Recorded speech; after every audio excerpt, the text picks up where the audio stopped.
দর্শক, সিএমএম কোর্টে আছেন সহকর্মী মাসুদ সুমন, সরাসরি যুক্ত হচ্ছে তার সঙ্গে। সুমন, সাবেক রেলমন্ত্রীকে কি আদালতে হাজির করা হয়েছে? তার রিমান্ড আবেদন নিয়ে সবশেষ খবর আমাদেরকে জানাবেন।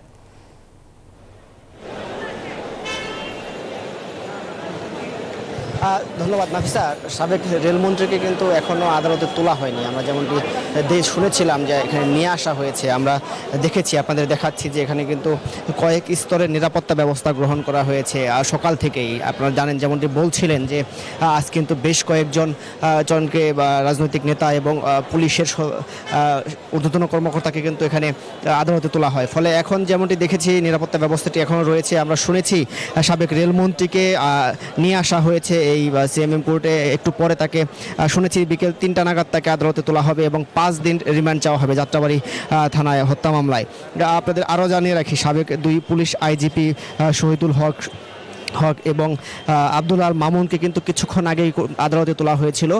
সেখানে কিন্তু তাদেরকে নতুন করে আবার উত্তরা পশ্চিম থানাসহ 7টি হত্যা মামলায় কিন্তু আব্দুল আল মামুনকে গ্রেপ্তার দেখানো হয়েছে এবং একটি হত্যা মামলায় শহীদুল ইসলামকে গ্রেপ্তার দেখানো হয়েছে।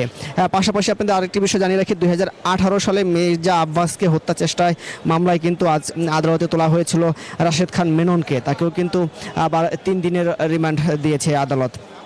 পাশাপাশি আপনাদের যেমনটি বলছিলেন যে 2জন সাংবাদিক, 71 টিভির সিইও এবং ভোরের কাগজ পত্রিকার সম্পাদক, তাদেরকেও কিন্তু 7 দিনের রিমান্ড দেওয়া হয়েছে। তাদের বিরুদ্ধে বিভিন্ন অভিযোগ তোলা হয়েছে। আমরা যেমনটি শুনেছি আদালতে তারা বারবার বলার চেষ্টা করেছেন, রাষ্ট্রীয় পক্ষের আইনজীবীরা বলেছেন তারা এই যে স্বৈরাচার সরকার পতন হয়েছে, সেই স্বৈরাচার সরকার হওয়ার পেছনে কিন্তু তাদের অবদান রয়েছেন। তারা বলছেন যে সংবাদ সম্মেলনকে কেন্দ্র করে মোজামেল বাবু যেমন একটি সিন্ডিকেট গড়েছিলেন, কেমন প্রশ্ন করা হবে বা তাকে কিভাবে, পাশাপাশি শ্যামল দত্তর প্রতি অভিযোগ রয়েছে যে তিনি এই বৈষম্য বিরোধী আন্দোলনে ছাত্রদের বিভিন্ন জায়গা থেকে অর্থ নিয়ে এই আন্দোলনকে প্রতিহত করার চেষ্টা করেছেন। পাশাপাশি আপনারা জানেন শাহরিয়ার কবিরকেও 7 দিনের রিমান্ড দেওয়া হয়েছে। তার বিরুদ্ধে অভিযোগ রয়েছে বিভিন্ন মাধ্যমে তিনি ইসলাম এবং মহানবী হযরত মুহাম্মদ সাল্লাল্লাহু আলাইহি ওয়াসাল্লামকে নিয়ে কটূক্তি করায় দেশে বিভিন্ন সময় বিভিন্ন ঘটনা ঘটেছে।